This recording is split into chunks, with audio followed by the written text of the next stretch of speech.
I'd like to thank everybody for joining us on this beautiful, a little bit foggy morning here in South Florida. This time of year, Kananahara, South Florida, is probably one of the biggest active Jewish communities. We have people here that live here, besides a few that trickle away for vacation, together with all the people from up north that came to visit. So, Baruch Hashem, there's a lot doing here. But there's also a lot doing this week. There's one of the unsung holidays in Jewish calendar comes up this week. In later years, it's gotten a little bit more attention. And I'm referring to the holiday of Tu B'Shvat. Tu B'Shvat is almost Higia, is almost here. And of course, I do think it's become more popular to spread to people who have their fruit platters. They like having shachianus on the day of Tu B'Shvat, the Rosh Hashanah for trees, fruits. But there's another aspect of the Yom Tov of Tu B'Shvat. And for sure, I would say in a city in New Jersey, which based on stats is the most rapidly growing city, for sure, for home prices doubling in America, and that is Lakewood, New Jersey. Lakewood, New Jersey, home of the famous Lakewood Yeshiva, the holiday of Tu B'Shvat takes on a greater significance. For those who know what I'm talking about, already snickering and laughing. For those who do not know, Tu B'Shvat is a very big holiday in Lakewood because that's when the freezer opens. Lakewood is famous for having a freezer. Now that freezer is not what people have just to store their extra government program frozen foods, but rather the purpose of a freezer in Lakewood is the yeshiva set up years ago. They didn't want people coming to yeshiva just for the sake that you're learning in Lakewood, now you're ready to start dating. And they want people to be able to focus in yeshiva first and foremost on learning. So the Rosh Yeshiva instituted a policy that for the first 6 months, the first half a year that a Talmud is in yeshiva, he cannot date. Of course, there's certain exceptions. You could be grandfathered in, that if someone was dating somebody before he got to the yeshiva, then he's allowed to go out with that one person, continue to go out with that one person. But once that relationship is over, if it ends, so then the person would have to wait for dating up until Tu B'Shvat. Tu B'Shvat is when the freezer opens, and let's just say there's a lot of dates happening by this Motzei Shabbos.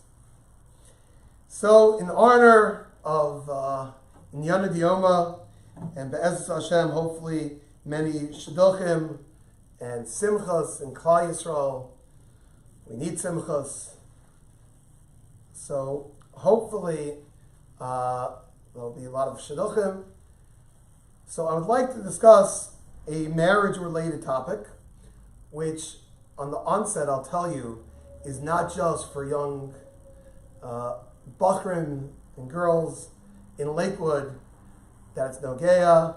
This is Nogea you. You could be married for Kananahara 40, 50 years. This year is just as much, perhaps even more, Nogea you. But we'll see soon why, if we're giving a share the importance of a Kesubah from the Chuppah and beyond. Okay, I guess people married for a while fit into the beyond. But why is it so integral? We will see quite soon. Now really, the impetus for the share is not the calendar date. That was my cute tie-in and might be a reason why we set it up for this week. But really, this shir is based on the story that happened to me just a couple weeks ago. Without elaborating into all the exact details, I was at a wedding up north, and this wedding, actually the location of the wedding was changed, I believe, a couple of times back and forth, where it's going to be because of COVID concerns, issues. At the end, they did it in the Hilton Hotel in Hasbrook Heights, New Jersey. It's basically right outside Passaic. Nice hotel over there, beautiful wedding. Everything was great. I was honored with being one of the Eidim on the Kesubah. Luckily, I got there on time. I actually traveled in for this wedding. I was up north for a little more than 12 hours. I flew in after giving share. I flew out in time to give share the next day. So didn't miss much. But so I made it on time, Baruch Hashem, to the wedding. I signed the Kesubah. The beginning part of the wedding was being facilitated by the Rav of the Chassan, who was not going to be the Masada Kedushin, but many times you have it where the Masada Kedushin himself it's older Chashav Rosh Hashiva, they come in later, but the quote unquote the dirty work, all the paperwork beforehand, it's not in the Kesubah, that's set up by someone else who's there, another Rav who's there. So the Rav was setting up the Kesubah. Remember, very meticulous.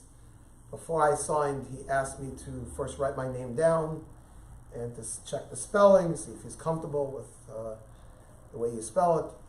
We'll talk soon, but any letter off on the spelling in a Kesubah could potentially be an issue. So I wrote out my name. The other aide I saw wrote out his name. Debated who goes first.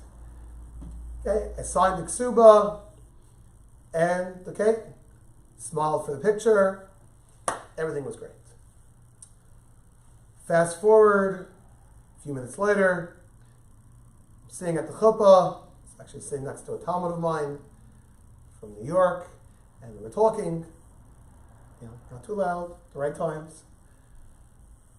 And we're watching beautiful Chuppah take place. So the Kedushin gets up there, does the Erusin, does the Kedushin. They call up a Chashav Rosh Hashiva to read the Kesubah. He reads the Kesubah. And I noticed right after that, a couple of the Eidei Kedushin and the Masada Kedushin said something to each other. And the way, I've watched many chasanas, and that already took me like, what's going on here? No one just gives someone the Ashakayach or this. It looked like there's something going on. And I watched 30 seconds later, the Rosh Hashiva who read the Kesubah was also involved in some conversation. Okay? Well, I was also involved in my conversation. I went back to my conversation. They called up, the next 7 people for all the brachos, like everything else.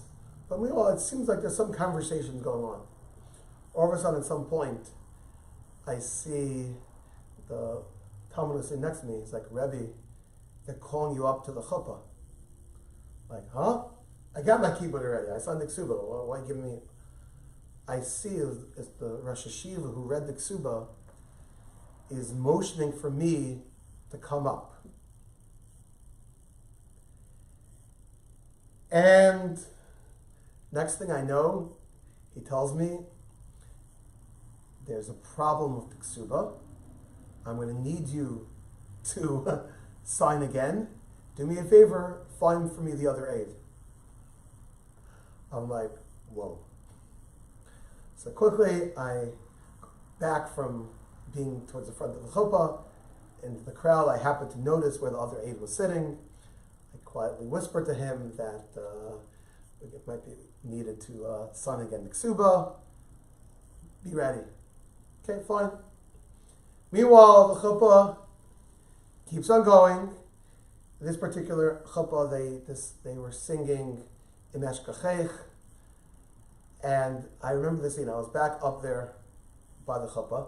So you know how every chuppah there's the chuppah, and usually they set up to the right side of it the small little table where they have the multiple cups of wine, the bottle of wine with multiple cups of wine. They'll have different props. Maybe they'll put down those candle holders that the Shashvin, the parents of the Chassan and Kala, walk down with, or sometimes put over there. There's a table of what I call the wedding props right there. And I see this Rosh Hashiva who read the Kesubah is frantically writing another Kesubah right there. He's like standing and frantically writing. Someone gives me a chair to give to the Rosh Hashiva. I get him to sit down, and he's sitting and writing and writing and writing. I'm going to pause the scene right here. In fact, my wife told me she was watching the wedding on live stream. So it's a nice new gadget of COVID, is that Baruch Hashem, a lot of weddings now, they have a live stream. So even if you can't make it to the wedding, but you can watch it. Now it all depends, very important live stream, where you put the camera. And they have the camera set up for a nice shot of the chuppah, but the shot of the chuppah perfectly hit not just the chuppah, but all the action going on the side of the chuppah, where they're involved in writing in the Kesubah. So my wife told me from home, she's like, what went on with that Kesubah? What was going on there? So I think some of the wedding guests may not have noticed because you're watching the chuppah, not necessarily watching the action to the side, and you may not have a keen eye to notice it. But the live stream was focused perfectly to catch all the action, and there was action. What was going on under that chuppah or alongside that chuppah? That's what today's share is about. And I think when we come to explain what this particular mistake in the Kesubah was, it's something for people to take note of. You know, Baruch Hashem, there are a lot of details that go into the planning of a wedding. So many things. Obviously, we know the most important things are the ceremony itself, the Kiddushin, the Nisuin, and those are the areas, obviously, to the best of one's ability, people should make sure that it's done right, and it's important that people know that, you know, mistakes happen and situations happen, and that's first and foremost why it's so important to have Rabbanim, you know, at a wedding, you know, at a surgery, l'havdil, you want to have the best doctor on hand to make sure everything goes well. Well, at a wedding, it's also kedai to have chashav Rabbanim there to deal with situations should they arise, and they do come up. Now, I'll say one more. I was debating when I should tell this story. It's a great story. I heard years ago that there was a wedding, talk about mistakes in the Kesubah. There was a wedding, and which is sometimes the case, the Chassan and Kala picked out a Kesubah designed by an artist. There are many people that have these fancy paintings, artwork with the Kesubah, that itself, you know, they hope maybe many people hang up the Kesubah in their homes, this beautiful calligraphy, writing, and designs on the side. Why not? Zakeli Van Veil looks nice. a beautiful way to a contract of marriage. That's what a Kesubah is. So why not display it? Why not have a beautiful Kesubah? So I believe the story was that the Rav was filling out this beautiful Kesubah. They realized there was a mistake. I believe the Rav filling it out was of Yosef Ber Soloveitchik from Yeshivas Rabbeinu Yitzchak Elchanan in Boston. And he's filling out the Kesubah, realizes it's a mistake. Okay? Very important. Most Masajir Kedushins, most Rabbanim, they'll bring with their briefcase, right? Doctor's bag. So a Rav, a lot of times by a Chuppah, has a bag. And inside his bag, he has multiple backup Kesubahs, backup Tanayim, for if there's any mistake, they use those. So here, they're filling out a Kesubah, and unfortunately there was a mistake. But here the mistake was in this fancy, Delancey Kesubah. So Rav Soloveitchik went and was going to fill out another Kesubah. But he was nervous that being the fact, the backup did not look anywhere as nice as the original. The couple might have an urge to keep the original. So he takes this few $100 piece of art and rips it right there. Thus, everyone will know that is not the Kesubah. They ain't going to be hung up in their home. Sometimes people paste together the broken dish from the Tanayim, but they should not piece together the ripped up Kesubah. He ripped it into many pieces, probably did not give them the pieces, and rewrote the Kesubah. So you got to be careful. Things could happen. Yeah, even if you have a fancy artwork Kesubah, a Kesubah has to be finished off Shas Maisa of the Chuppah, and sometimes there are mistakes. You have to know that. So firstly, what I'd like to go through today is explaining one of the details of the story. Don't worry, I'll get to the end of the story, what happened by the end of the share. But I'd first like to explain, why is this frantic rush to do this Kesubah, right over there? What's the frantic rush? Let them, let the wedding take place, and then later I'll write the Kesubah. Why was this Rav, this Rosh Yeshiva, frantically writing Kesubah there under the Chuppah, which, as we saw, made a spectacle? Why don't we wait till later? Okay, there's a mistake. You know what? We'll redo that later privately. Don't make a big deal. So let me explain where it's coming from. There's a Gemara in Kesubah, the first Maramakam on the sheets people have. Rav Meir Omer. Avram, I should cut it for giving it out to everybody. Rav Meir Omer. Kol poseach lebesula mimasayim ulamana mimana arezu bilasnus. Rav Meir says, anyone who does not give the regular value of a Kesubah, which is 200 zuz for a besula, first time getting married, and a mana, $100, 100 zuz, arezu bilasnus. It's an illegitimate relationship, and it would be usher for one to be with the other person. That's what Rav Meir says. Rav Meir says if a Kesubah is not done right, there's no Kesubah there backing up. A Kesubah is a marriage document. It's a contract between the Chassan and Kala, but it's also protection for the woman. And Rav Meir said, Pashtus, we'll see, this is a Gzeira, this is a Din D'Rabbanan. But Rav Meir says, if you do not have a Kesubah that has the basic values for the Kala, for the woman to collect, then Arezu Bilas Nos. You can't be with your wife. You can't be with this woman. Woman must have a Kesubah for the marriage to be currently intact.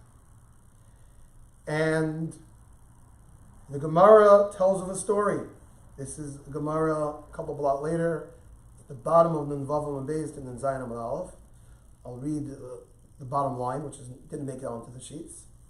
Ach say de Rami Baruch Hama the sister of Rabbi Machama, Havinasvi Avira, was married to Rabbi Avira. Irchis Kesubah. They lost their Kesubah. Us, Lakaman Rav Yosef, they came in front of Yosef. Amulu, Hach Yomer Rav Yehuda Mishmol. So give Rav Meir. You know, Rav Meir happens to have the position that you can't be alone, you can't be together if you don't have a Kesubah.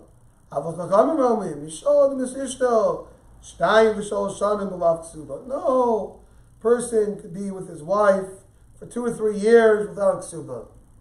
No such gzeira, no such halacha, according to the Chachamim. You don't have to worry if a person lost a Kesubah. Okay, eventually, you rewrite one, whatever, but you could be there for 2 or 3 years. It doesn't matter. So right now it seems like a machlokas. If a person lost a Kesubah, are they usher right now to be with their spouse? So Amalei Abaye said back, Amar of Nachman Amashmol, halacha k'Rav b'gzeirosov.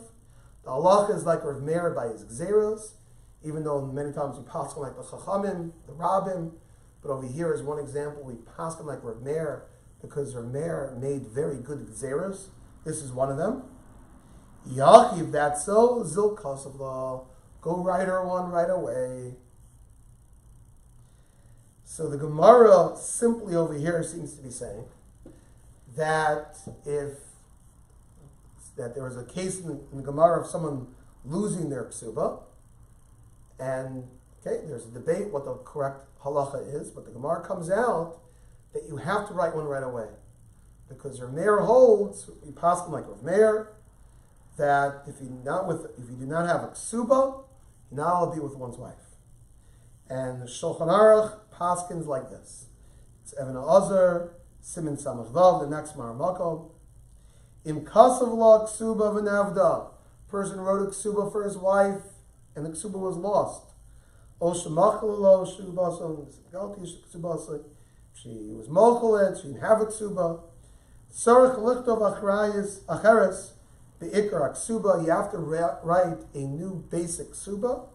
She'aser la'adam l'shos and ishto sha'achas below Kesubah. It's also for a person to be with his wife even for one moment without a Kesubah. And therefore,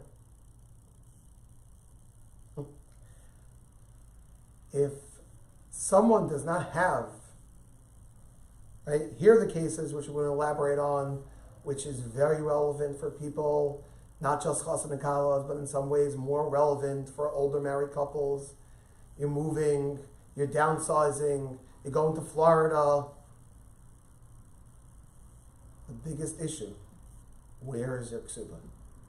Don't lose your Kesubah. Chas v'shalom, someone loses a Kesubah, there's a fire, something happens. Also, l'adam l'shos and ishto sha'achas below Kesubah. Would be not allowed for a person to be with his wife for one moment without a Kesubah. I can see on the screen people are getting nervous there. People are sweating. People are turning to their wives right now, asking, "Do you know where our Kesubah is?" So hold on, I'll try to solve the problems. Now, let me turn up the heat though one more notch. There is somewhat of a discussion within poskim. What does Rav Meir's Isser go on?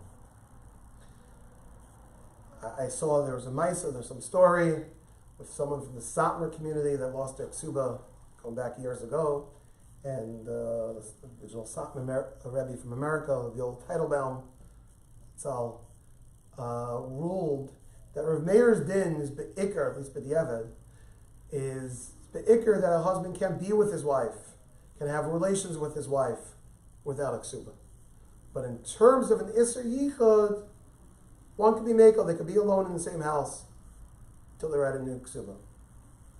However, it's mashma from the Rambam, the Beis Shmuel, the Chalkas Machokek, and really that's the Lashon of the Shulchan Aruch. Asr la'adam lishols in ishto sha'achas. You're not allowed to remain with your wife even for one moment. Pashtus, it's talking even Isser Yichud. Simply from this Shulchan Aruch, it seems that there would be an Isser Yichud. And this, I believe, is the way most can treat it. Okay, it could be sometimes you could be Meko, call your Rav. But a person who doesn't have a Kesubah, Pashtus, it seems there's an Isser Yichud. One is not allowed to be alone with one's wife without a Kesubah. Now this itself explains to us why they were so frantically trying to write another Kesubah under the Chuppah. Because what happens after they leave the Chuppah? They'll dance them straight into the Yichud room. Chassan and Kala are going to be alone. But if there's no kosher Kesubah, you run into Ramir's problem. That's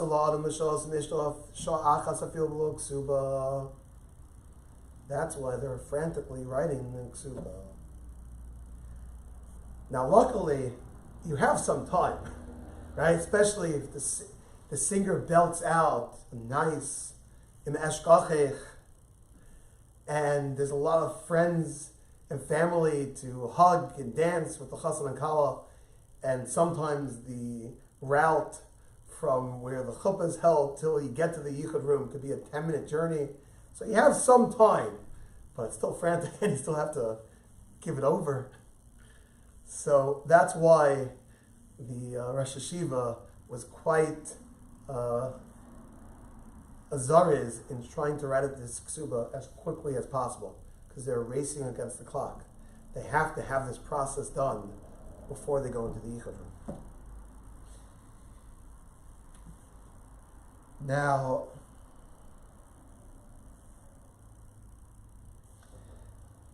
Lamaisa, you already see over here that, and this is just one example, we'll get to in a moment, what was the mistake in the Kesubah. But you see that a person has to be on top of the wedding, make sure everything is smooth. You know, who's that person? You know, the father of the chassan, the father of the kala, chassan. You know, everyone's busy doing their things. For the most part, it's Masada Kedushin, you know, should be on top of all these things. But realize these things happen. And the more help the Rabbanim are involved, the better. So that's why they were frantically writing up a new Kesubah, is to prevent any problems on the way to the Yichud. Now, I came across a very, very interesting Maramako. And as we said, we described the situation of how this case came about. It happened after the reading of the Kesubah. After the Rosh Hashiva got up, read the Kesubah, all of a sudden light bulbs went off, there's something wrong. I still haven't told you what was wrong. Let's see so. Now, if you ask most people, why is it that we read a Kesubah? Talking even most knowledgeable people. They probably would quote to you Tosas and Psachim, Daf Kuf Yud Beis and Beis. Daf Yomi will get there sometime in the relatively near future, before Pesach. But Tosas over there in Arvi Psachim discusses the idea of utilizing multiple kosos for things, potentially making different brachas on multiple cups of wine. And they bring up the issue by a chasana. By a chasana utilizing multiple kosos. So the last couple lines of that Tosas on your sheets. Tosas writes, Va'od dinagu likros Kesubah beinosayim. They normally read the Kesubah between the Kedushin, the Erisin, read the Kesubah, and then you do the Nisuin, Shalom Brachos. Vahavi hefsek. By reading the Kesubah in between, they make a hefsek. It's a pause in the action.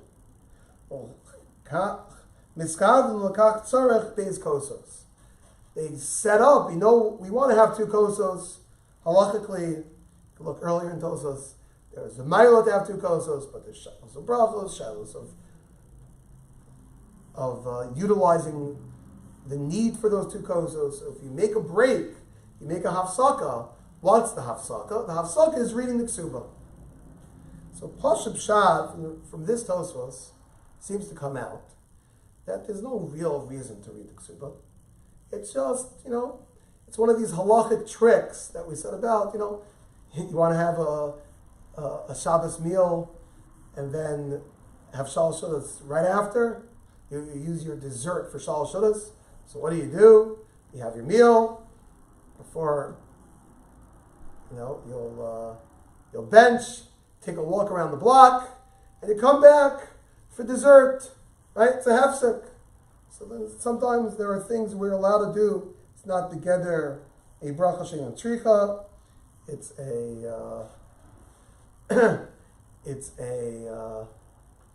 halachic eitzah of how to do things. So to over here, it also says we read the Kesubah to create a hefsek between the kedushin and the nisur. Based on that, there's no real big kibud in reading the Kesubah. And this is what many people say.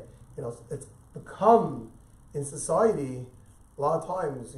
Masada kedushin is a chashuv kibbud, but right after that, of the most chashuv kibbudim, there's 80 kedushin, first bracha, the last bracha. But many times, the second to most chashuv a person, or depending on different sides, and not ranking people, but people give to a very chashuv a person the reading of the Kesubah. But the answer to this Tosos is not really giving him anything of major substance. It's a pause in the action. But I found there's a sefer, it's brought down, sefer Kesubah Kilchaso, Piskei Chachmei Ashkenaz B'Tzorfas. Goes back hundreds of years. It writes, Minhag Kanenu, it's a minhag going back many generations. Hikros is a Kesubah, that we read the Kesubah by the wedding. Ziknei Yer v'Chachameha. Who reads the Kesubah? Zakenim, Chachamim, great people. But why do we read it? Different than what Tosfos said. Different than the famous Tosfos. Lida and Nichtava al Yosher. To check if it was written properly. This is Gufa the reason we read the Kesubah. We read the Kesubah publicly under the Chuppah. Let's check. Was this done properly?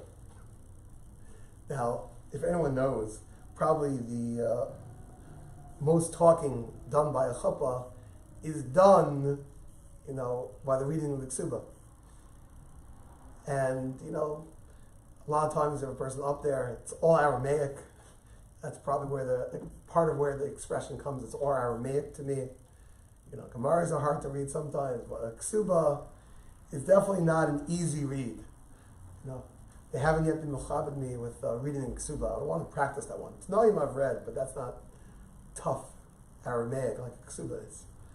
So a Kesubah, people don't usually pay attention. But Zakt, the Minhag Kadmonim was for the Zakedim or Chachamim to be the ones reading the Kesubah to check if there are any mistakes. That's why it's read.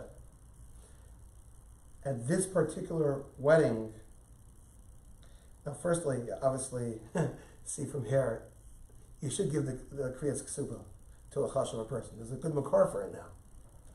But he's playing a very important role. Messiah Kedushin does the Kedushin. But to read the Kesubah, to check over one last time, is everything done here properly? And while in the wedding that the story began with, the Rosh Hashiva is sitting there reading the Kesubah, the Eidei Kedushin were also paying close attention. together between the two of them, they noticed the following issue. It said the Kesubah always has inserted the names of the chassan and kala, but it also has the place, the date, when it's happening. It also has the place where it's taking place. In that particular Kesubah, what happened was they wrote Hasbrook Heights, but they did not write New Jersey. Usually in the Kesubah, you write exactly where it is. Brooklyn, New York. Here it said Hasbrook Heights, but they left out New Jersey. You're missing something in the place. That was a mistake in this particular Kesubah. I felt horrible. I looked back, I'm standing up there, and I found out what the issue was. They left out New Jersey. I looked back to the person who actually set up the Rav, who filled out the Kesubah. I looked at him, he had this frantic look on his face. He looked. Yikes. It's embarrassing. Now, for the record, I felt bad too. Like, I'm an aide who signed the Kesubah. Maybe I should have caught that. So I felt a little bit better doing research on it. I've been an aide on the Kesubah multiple times. So sometimes I do remember that the Masada Kedushin would tell me, why don't you look over the Kesubah, and then you'll sign it. Most of the time, the person setting up the Kesubah doesn't ask for that. Right? Shtakt up in halacha, you do not need to ask for that. Okay? According to definitely many opinions, you do not need to ask the Edom to sign. It's like anything else. You know what you're signing. It's not a Kesubah. These two people are getting married. Sign on the bottom. It's probably better than most of the contracts we sign. Right? Nowadays, you sign this, you sign that. Hey, you read all the fine print. So, yeah, I know what I'm signing. These two people are getting married. But to check over the details, usually the Edom leave that up to the person, the Masada Kedushin, the Rav, setting up the Kesubah. So here, unfortunately, the Rav made a mistake. He forgot to write in New Jersey. I think personally, clean that there. But the next time I'm an aide on the Kesubah, I probably will not forget the story. I'm going to try to look over the Kesubah to see if I could catch any mistakes ahead of time, so we don't have to frantically rewrite things under the Chuppah. But that's one of the issues. If there's a mistake in the place, that's a problem. That could be a mistake in the date. That could be a problem. It could be a mistake in the names, either leaving out a name or the spelling of a name. That could be a problem. There are multiple mistakes that can happen in the Kesubah, even though, for the most part, the basic form of the Kesubah is pre-written. It's pre-printed. You're just filling in blanks in a few spots.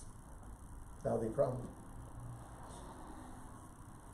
Now, one of the things that also came up as a potential way, some might ask, why is it that we're rewriting a whole Kesubah? Why didn't we just, add in New Jersey? Here's the thing. You can't just write New Jersey. It's a signed document. You can't just add it on. Look, there's more room in the line. Hasbrook Heights is a big line. Let's write right there, New Jersey. You just falsify the star. You added something after it already was signed. You can't do that. That could disqualify the whole star unto itself. So you'll say like this, no. Why don't we write an asterisk, and on the bottom, we'll put in New Jersey. I won't add it to the top. I'll clearly show I'm not cheating. I'm not adding this in after the test. Right? Good line to say with tests coming up. Right? I'm not going to add this to the text on top. I'll add it to the bottom. It's also a big dispute. Not so simple. The bottom of a Kesubah, you write the Lashon, Hakol Shrir V'Kayim. It's all good, and then you sign on the bottom. Once that line's written, you can't add anything to it. There are some that say, what do you mean? But why don't I do that process again? I'll write B'makom, Hasbrook Heights, New Jersey, Hakol Shrir V'Kayim, and then sign the Eidim a second time on the bottom. So it's like two parts. The base, the first Kesubah, and the addition with also Hakol Shrir V'Kayim. Most poskim don't go for that. And that's also something which under the Chuppah, was brought up, but it was rejected. Also, that self, people are nervous about it. They'll look at their Kesubah and it's like, it doesn't look good, doesn't make people feel good, and most poskim are not comfortable with that. So that's why, Pashtus, we were writing a new Kesubah. I want to go through now a few more halachas, practical halachas for Kesubahs, not just, we talked about mistakes in the Kesubah, but now let's go back. We started mentioning before, what happens if a person loses their Kesubah? Let's go through a few of those practical halachas before I circle back to the resolution of our case. So, one, I think most practical halacha people should walk away from this share today is, you got to know where your Kesubah is. It's very important. A person should know where your Kesubah is. Now, it doesn't necessarily mean you have to have it in your house. I saw a post could bring down, you're allowed to store a Kesubah in your vault, in the bank. You don't have to have a Kesubah in the same city you're in. Right? A person has two homes, New York and Florida. You don't have to have Kesubahs for each home. One Kesubah is sufficient, providing you know where it is. I know that someone going to ask me. I know generally where it is. It's somewhere in this closet. Yeah, okay. As long as you know it's somewhere in the closet. I don't know if you have to pinpoint exactly. It's in this closet somewhere with all my papers. It might be one of those things. You might want to know better where it is, to look at it. But as long as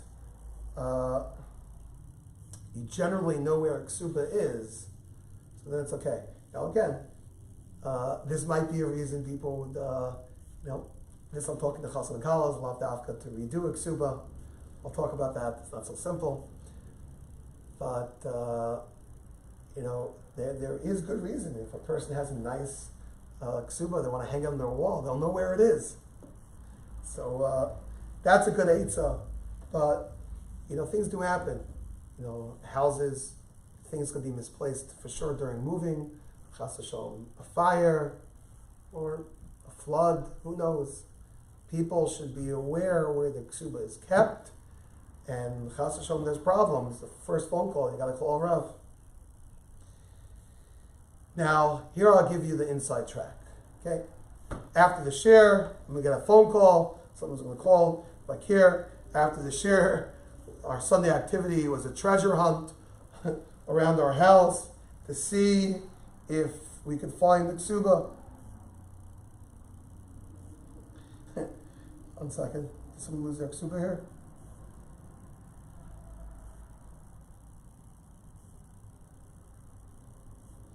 Yeah, okay. Now, someone was asking me in the earlier point, why can't you just make that change and have the Eidim re-signed on the bottom? So there are poskim that would allow for such a thing, but most poskim do not allow such a mess. Once there's a mistake in it, they think the right thing is to rewrite the whole Kesubah. No, even in a situation like this where it's up against time, poskim will say that. Now,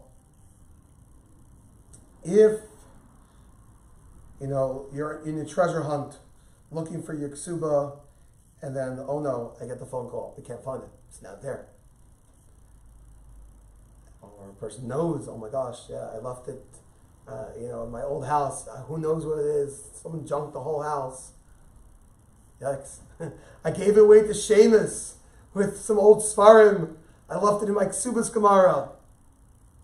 You thought that was cute years ago, but then when you gave away that Gemara, it's not so cute anymore. Oh no. So what does one do? So the first eitzah is take off your watch, if you have a nice one, give it to your wife, and you'll be okay. If you have something which is worth the value of the Kesubah, okay, I am not evaluating right now people's possessions, but something of value and worth, you could give it to her, which would be equivalent to the value of a Kesubah. The Shulchan Aruch poskim talk about such an idea, shas and chak. You could give over something the value of the Kesubah. Again, the Kesubah is a marriage contract, and the whole gzeira of Rav Meir that if you don't have a Kesubah, Rav Meir wants to make sure that Jewish girls are protected. So here, she's going to have the money. She's protected. Chas v'shalom if you leave her. So give her something of value equivalent to the Kesubah. And for the interim shas of chak, that'll be good. This is very nogea. Let's say chas v'shalom, a Kesubah gets lost on Shabbos. There's no heter to rewrite the Kesubah on Shabbos. How's the husband going to be with his wife? Even be alone with his wife. So you give her something of value. Say, okay, if I had a fire, I lost everything. I don't have anything of value. Different story. Okay, buy her something or whatever. Get someone to give you something. Now, if a person loses the Kesubah, that really is lost, so then you have to rewrite a new Kesubah. That Kesubah has to be written a little bit different nusach than the average Kesubah. It's called a Kesubah d'Irkis. Actually, like the lashon of the Gemara that we read on Nun Zayin, Irkis Kesubasa. Someone who lost the Kesubah, the Aramaic, and you write a new Kesubah, but that Kesubah has to identify that this is a Kesubah written for a Kesubah that was lost. And I saw a very interesting nafkamina brought down. I was going through the Shulchan Aruch, right over there, Siman Samach Vav. I found a Piskei Tshuva. Piskei Tshuva debated the following scenario. Someone lost their Kesubah. They rewrote a new Kesubah. When they rewrote the new Kesubah, they didn't remember like how much money they decided to give their wife years ago. It could be they remembered, decided to give different. And they gave a different monetary value in the second Kesubah versus the first Kesubah. And for halakhic discussion, it doesn't matter whether it was more or less money. Either way. And a little while later, the woman finds the original Kesubah. So what do? Do you go after the first Kesubah? Do you go after the second Kesubah? So I believe it's a debate. I saw that Piskei Tshuva, so it came out one way. Then I happened to see Reb Kiva Eger on the side of the Shulchan Aruch, and I realized he's arguing on it. So it's machlokas achronim, what to do in such a case where you have different levels of obligations. Do you have to keep the first word you said, the second word? Do we do the second one more updated? Do we do the first one more binding? And the second Kesubah was only there as a replacement for the first. But once you find the first Kesubah, the second one, the Kesubah for something that was lost, okay, that was a backup, that was a spare, and I go back to the original. Or do I say, no, you've changed the terms, and now this is binding. So that's machlokas achronim. Obviously, it's best to try to do things the same way the second time. Okay, so that's, I think, a decent amount of halachas here for us, whether you're getting married and you have this Kesubah right there, and versus, person's married for years, but in their travels over life, they're not sure where their Kesubah is. Okay, big halachic issue. Let's get back to my story. So, the Rav, when the read the Kesubah, is frantically rewriting a new Kesubah. I was standing up there, ready for my part to sign again on a new Kesubah. There, you wouldn't light a lashon. There, the first Kesubah really never took effect. I mean, maybe it is. Okay, I want to say it's a Kesubah B'tos, but is frantically writing the new Kesubah. All of a sudden, the way this hall was situated, right the chuppah was, I guess, the front of this ballroom. Right behind the chuppah were two doors to the kitchen. All of a sudden, the two doors to the kitchen open, and out comes the chef. No, out comes the two Eidei Kedushin. In the meantime, with all this hak, they got on the phone and they called up Rav Shmuel first, who today is one of the biggest poskim, might be the biggest poskim in America today. And they called him up, got through to him with the shayla, asked him what to do. So Shmuel first poskined that obviously you're supposed to write New Jersey, that's a mistake. But b'diavad, the first Kesubah could be kosher, providing there's no other place in the world called Hasbrook Heights. They wrote Hasbrook Heights. That's the place. Now, usually we identify it with New Jersey, with the state.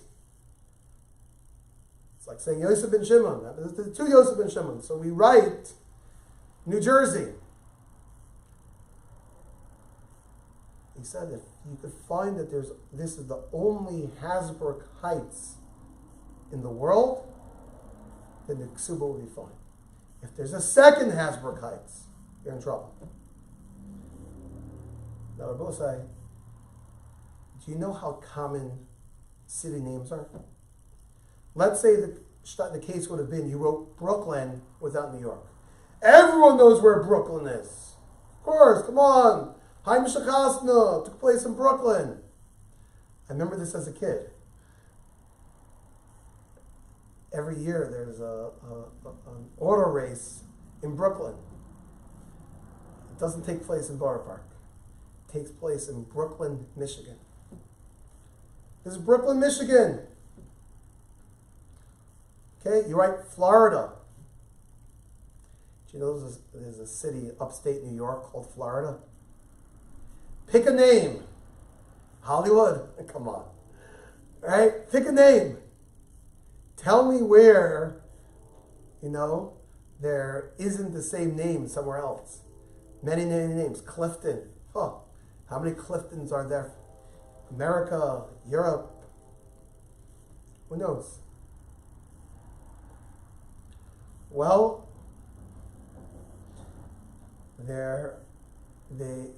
one of the other aides, and one aide is on the phone talking to Rabbi first. The other aide is hearing his answer, quickly Googling, checking up Hasbrook Heights, put it into Waze.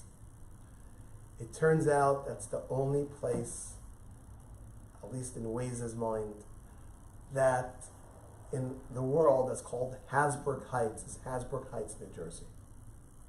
Thus, b'diavad, that Kesubah was fine. They stopped the process of writing a new Kesubah, and Mazel Tov, they lived happily ever after. Be'ezus Hashem, all stories of Chasnas should end with a happy ending. When you give over a Kesubah, right? Chassan gives it over to the Kala.